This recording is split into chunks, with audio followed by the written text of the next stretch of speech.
ahora. Y el judío descubre en el plan de Dios la respuesta al problema. No se trata de que los judíos regresemos a Israel. Se trata de que los judíos regresen a Dios para tener seguridad y paz. Regresar a Dios. Pero para regresar a Dios, aquí viene la pregunta. Muchos judíos se han metido en cosas como la cábala, la metafísica, la brujería, o a profesar religiones falsas. Increíble. Y otros dicen, no, solamente cumpliendo los mandamientos de Dios me voy a acercar a Dios, y se dan cuenta que todos los días pecan, que por más esmero que hagan en cumplir los mandamientos de Dios, se equivocan y no pueden. Entonces, ese momento, el judío empieza a vivir y a sentir la misma necesidad que tiene usted. ¿Cómo puedo acercarme a Dios? ¿Cómo puedo llegar a Dios? Yo practico una religión, tengo mis tradiciones, mis costumbres, mis padres me heredaron una religión, la practico por inercia, es más, ni siquiera voy al templo, solamente que soy parte de esa religión porque me han dicho que me bautizaron ahí. Bueno, me han dicho que soy católico, me han dicho que soy mormón, me han dicho que soy testigo de Jehová. La gente no sabe cómo llegar a Dios.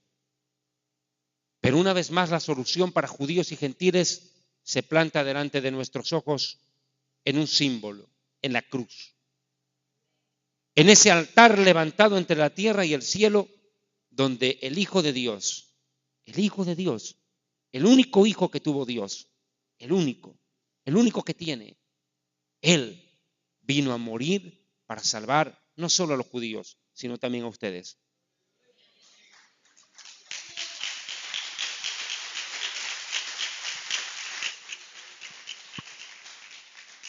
Y Jesucristo muere en la cruz, colgado entre la tierra y el cielo.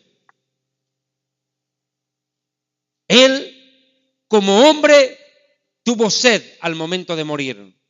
Pero como Dios dijo, el que tiene sed, venga a mí y beba. Él, como oveja muda, fue llevada a sus trasquiladores y al matadero. Pero Él, como Dios, es el pastor, el buen pastor. Él tuvo hambre como humano, pero sin embargo, Él es el pan de vida como Dios. El que comiere de Él nunca tendrá hambre. Él, como humano, sufrió, lloró, padeció, murió. Pero como el Hijo de Dios venció la muerte, venció al diablo, venció el pecado, venció la muerte, resucitó, ascendió a los cielos y vive por todos los siglos.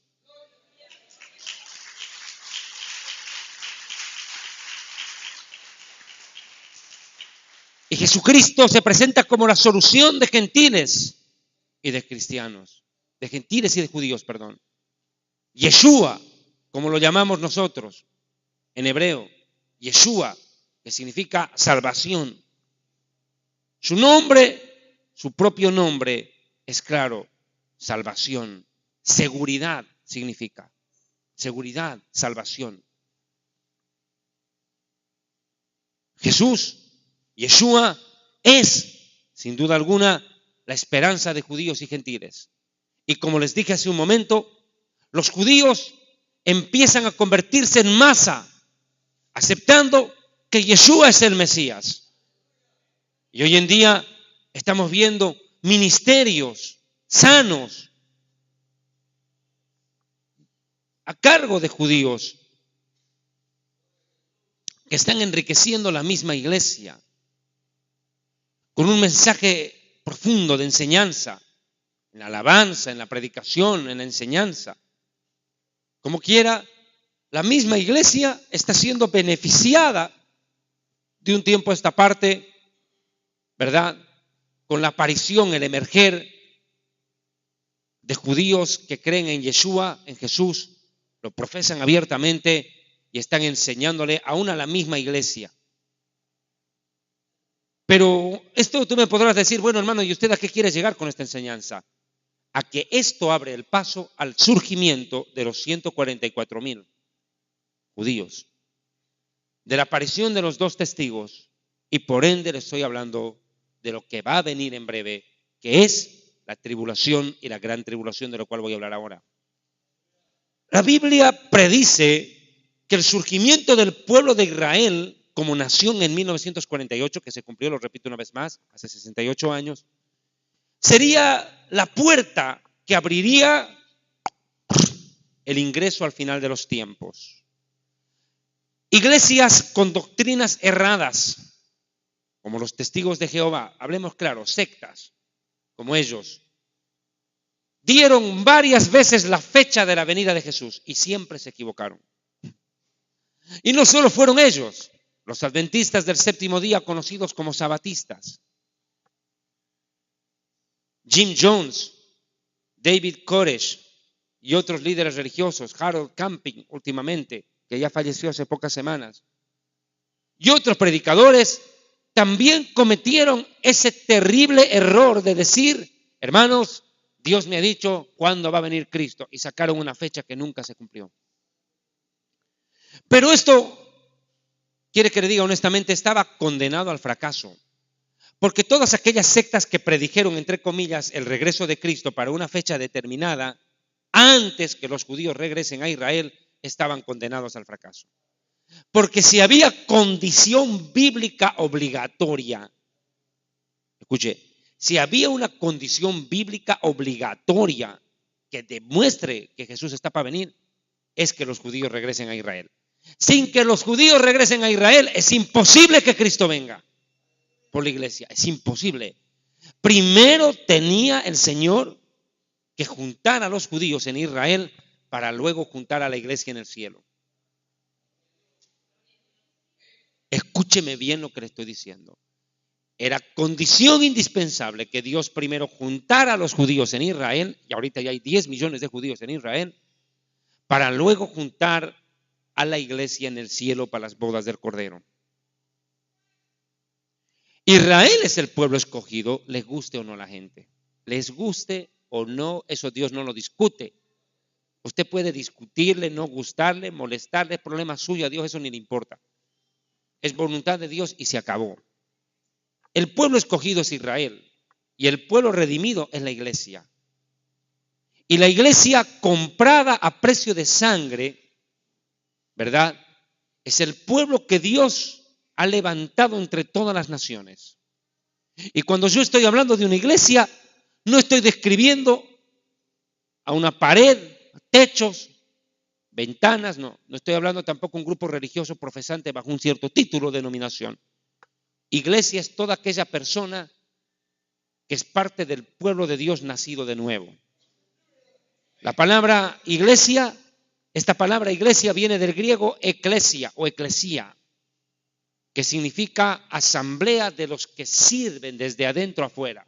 Es una asamblea puesta por Dios para servir de adentro para afuera. Y del hebreo kehilá, que también significa asamblea, congregación. Lo cierto es que el Señor levanta una congregación, una iglesia, una reunión entre los pueblos de distintas nacionalidades que adoren al único Dios vivo y verdadero y que acepten que Jesús es el Mesías, el Hijo de Dios. Todo aquel que creyere en eso será salvo. Es la única condición.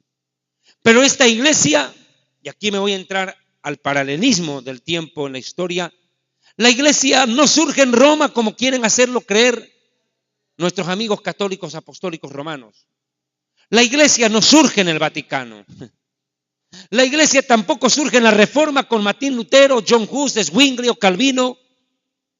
En la época de la Reforma protestante, le hablo de 1519 para adelante, donde Lutero, Calvino, Zwingli y previamente John Hus y otros más protestan contra la tiranía papal y se desmarcan del Vaticano y surge el movimiento protestante. Por eso la iglesia evangélica es conocida como iglesia protestante, porque protestó contra la tiranía de un papa católico que vendía perdón de pecados por dinero y que absolvía maldades a cambio de dinero y que también sacaba supuestas almas de un purgatorio que nunca existió, ni existe, ni existirá, de un purgatorio del cual no hubieran salido si primero sus familiares en vida no le hubieran abonado buena cantidad de dinero a los curas.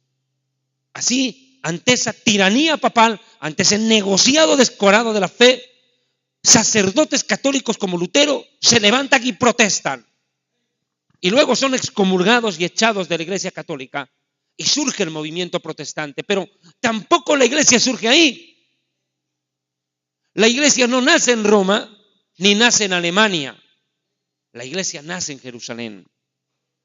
Cuando el Espíritu Santo desciende sobre esos discípulos, dice que estaban en el libro de los Hechos de los Apóstoles, reunidos unánimes juntos, orando.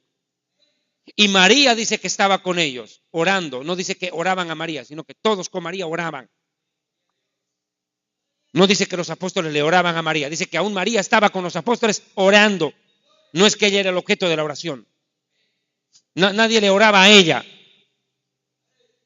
Todos con ella oraban a Dios. Porque como dijo María en Lucas capítulo 1, verso 67, mi alma se regocija en Dios mi Salvador. La Virgen María dijo, Dios mi Salvador. O sea que ella misma reconoció su impotencia de salvarse y de salvar a otros. María no puede salvar. Pedro, Juan, Buda, Mahoma, Krishna, Marx, quien sea, Mahoma, están muertos y enterrados. Pero Jesucristo venció la muerte. Él es el único mediador, intercesor entre Dios y la humanidad. Es el único sacerdote altísimo que el Padre reconoce como mediador a favor de los hombres en la tierra.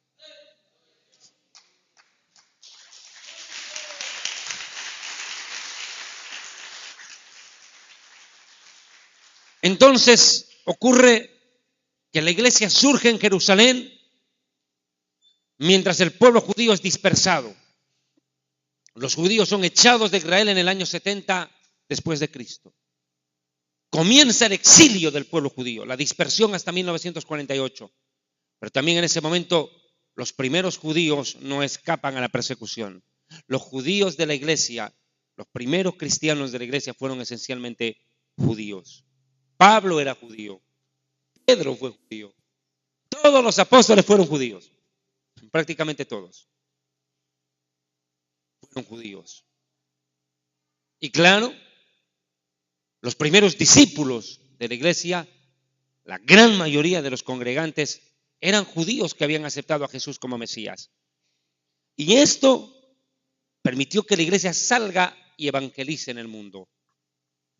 Y claro, la iglesia también comienza su periplo por toda la tierra. Los judíos expulsados a las naciones y los cristianos en las naciones predicando. Y Dios tiene los dos pueblos regados por el mundo. Pero Dios decide recoger a Israel desde 1948. Lo junta en su tierra. La pregunta es, ¿hasta cuándo la iglesia va a seguir dando vueltas en la tierra? Porque la iglesia todavía sigue dando vueltas. La iglesia será recogida de la tierra cuando Jesucristo haga sonar la trompeta en breve y vuele a la casa del Padre como lo profetizó Jesús. ¿Cuántos alaban a Dios?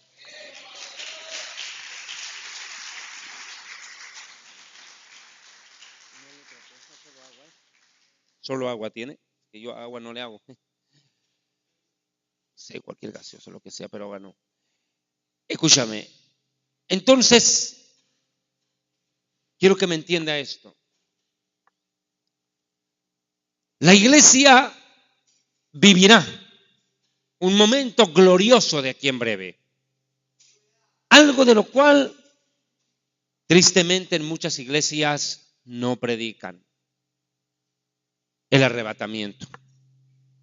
Hoy en día, y tristemente tengo que decirlo, por favor présteme atención, el mensaje en la mayoría de las congregaciones evangélicas ha pretendido convertir de manera malintencionada y tendenciosa, escuche, a la Biblia en un mero manual de economía. Hoy en día presentan a la Biblia como un manual de economía y a la iglesia como la mejor forma de hacerse rico robándole a los tontos. Y es triste, es degradante. La iglesia que debiera estar predicando que Cristo viene, los predicadores que debieran estar pegando gritos a voz en cuello, alertando a vivir en santidad, porque en cualquier momento nos vamos de este mundo, porque todas las profecías ya se han cumplido, prácticamente todas ya han cumplido, demuestran que Jesús recogerá a su pueblo en breve. Pero qué terrible. En la mayoría de las iglesias evangélicas, el mensaje predicado es diferente. Es: llama ahora, pacta con Dios, toma tu dinero, tráelo a la radio, tráelo al canal, entrégaselo al predicador y Dios te la va a multiplicar esa plata. Trae tu dinero y Dios te va a dar más plata. El mensaje de: llévese você un vasito de agüita, pero traiga la platita, porque sin platita no hay nadita. ¿Cierto? Pare de sufrir. Amigo, você pode se llevar esta noche calzoncillo ungido de Moisés. Esos hijos del diablo venden de todo. Pero lo más terrible es que muchos pastores evangélicos están peor que el pare de sufrir. Peor. Vendiendo la vara de Aarón, vendiendo el bastón de Jacob, y aquí en Chiclayo.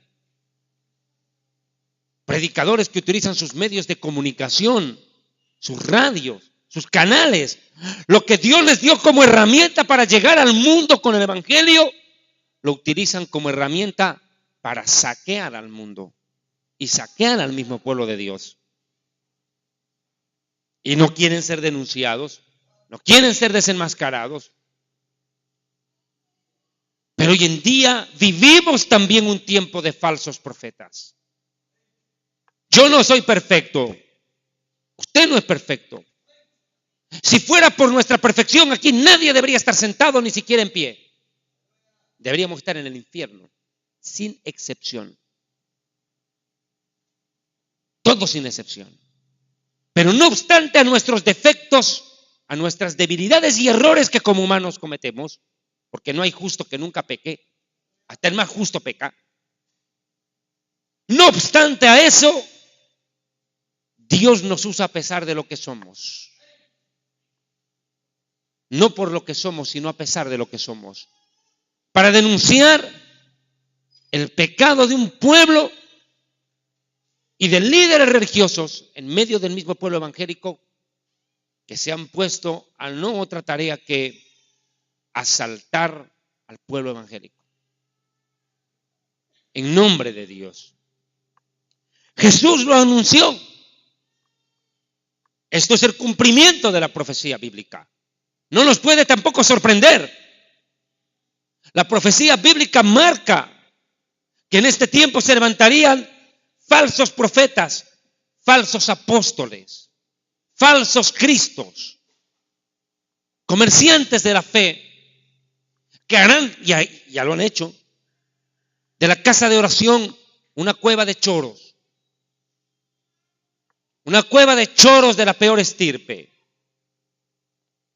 Y es peor, escúcheme, es 1000 veces peor, atienda, es 1000 veces peor el predicador que roba al pueblo de Dios en nombre de Dios que el predicador que comete un adulterio.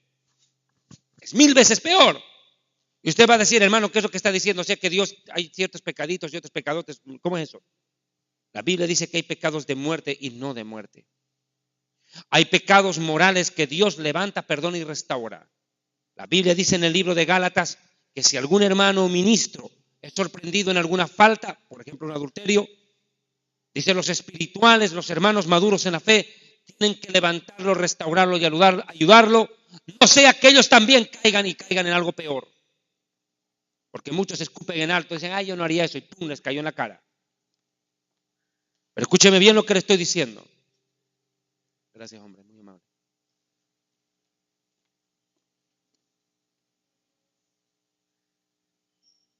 Pero aquí hay un factor.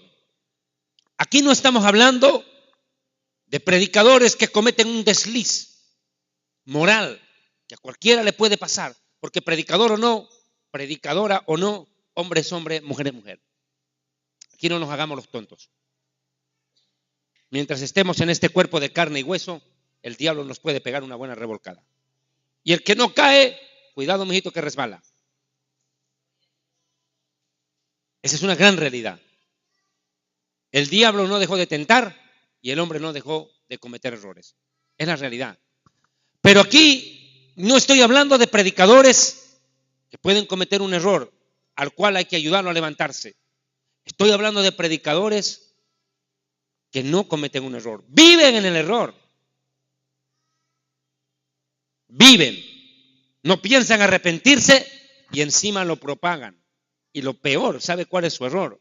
Robar en nombre de Dios. Y eso la Biblia lo llama blasfemia contra el Espíritu Santo. Lo llama apostasía, lo llama falsa doctrina, lo llama herejía, lo llama blasfemia, lo llama anatema o evangelio maldecido. Porque si alguien predica otro evangelio, sea maldito. La Biblia no da opción. Ahí, mijito, es traspasarse un lindero, una frontera indebida. Cuando la iglesia es utilizada por un predicador, por un radialista, un dueño de un medio de comunicación, entre comillas cristiano, para saquear descaradamente, impúdicamente al pueblo de Dios en nombre de Dios, cuando Jesucristo murió en la cruz para dar salvación y vida eterna, cosas que el dinero no puede comprar.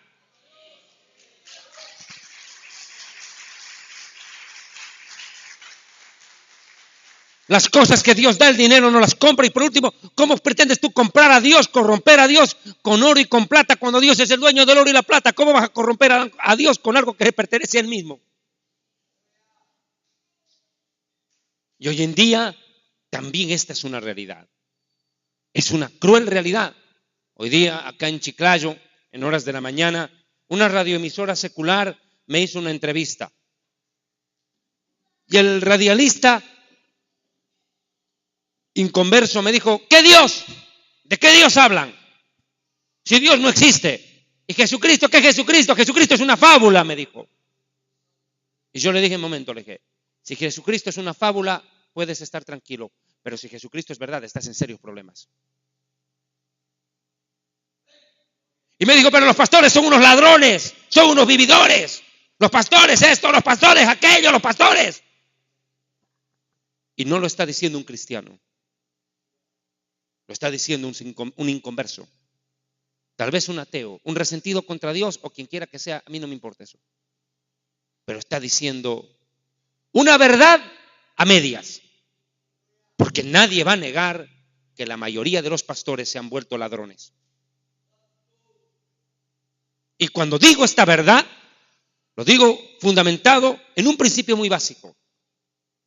Tristemente, la gran mayoría de los predicadores e iglesias y denominaciones en los últimos 4 años, 5, en el último quinquenio en particular, abrazaron lo que se conoce como la teología de la prosperidad. Primero, cayeron en la trampa del libre crecimiento. Dios quiere que tengas una iglesia para 10,000, para 20,000 o 30,000. ¿Y qué tengo que hacer para hacer eso? Para alcanzarlo. Haga encuentros, haga preencuentros, haga reencuentros, haga posencuentro y cobre por ir al encuentro. ¡Wow! Y los hizo millonarios. Y luego, no les bastó eso. Ya llegaste a la meta de los 5,000 miembros en tu iglesia. Uy, sí, hermano, ya tengo 5,000 tontos dándome plata. ¡Qué chévere! Ahora eres apóstol. Ya no eres pastor, ahora mereces ser llamado apóstol. ¿Pero qué? Tener 5,000 ovejas en una iglesia, tener 5,000 personas en una iglesia te convierte en apóstol. Jesucristo tuvo 5,000, les dio de comer y le seguían por la comida, multiplicó panes, peces, alimentó a la multitud, 5,000 eran. Y Jesús, después de darles de comer, les dijo, váyanse vagabundos, porque ustedes me siguen a mí por la comida, no por amor. Lárguense. Los botó. ¿Qué pastor haría eso? Hoy en día con 5,000, botarlos a la calle a los 5,000 por vagos, porque solamente vienen a comer, a tragar, pero no vienen por amor a Dios. No lo harían. Pero dése cuenta el corazón con el cual están obrando muchos predicadores hoy y dueños de medios de comunicación cristianos, que defienden esta maldita doctrina de la prosperidad. Maldita. Y no lo digo yo, lo dice Gálatas, sea anatema. Anatema en griego significa maldecido por Dios. Si alguien predica otro evangelio y esta maldita doctrina, esta maldita enseñanza de la prosperidad no fue inventada por un pastor. El inventor, el gestor, el motor, el cerebro de la teología de la prosperidad es un personaje muy antiguo que fue capaz de engañar a Adán y Eva. El mismo diablo que le predicó el evangelio de la prosperidad al propio Jesucristo. Le dijo, si tú postrado me adoras, te voy a dar riqueza, te voy a dar poder, te voy a dar lo que te dé la gana, pero me adoras. El diablo puede prosperar a la gente. Y quiero aclarar esto. Quiero hacer una simple aclaración. Porque ayer malintencionadamente en una entrevista radial de un pseudo medio de comunicación cristiano con un pseudo cristiano predicador, pseudo periodista, porque ni periodista ni pastor, ni chicha ni limonada, quiso dejar entrever ante la audiencia que yo había dicho que el que bendijo y prosperó a Job al final fue el diablo. No, mijito. Yo no dije eso. Nosotros tenemos la entrevista grabada completa. Lo que yo dije claro en esa entrevista es que Dios bendijo y prosperó a Job, sí, pero eso no niega que el diablo también prospera. Bendice, pero al final cobra el alma. ¿Cuánta gente a lo largo de la historia ha hecho pactos con el diablo? Artistas, empresarios, actores que por ganar fama, riqueza, fortuna, vendieron su alma al diablo y este no es un secreto. Y el diablo les dio todo lo que ellos pidieron en vida. ¿Y cómo acabaron? Ni tiempo de pedir perdón a Dios tuvieron.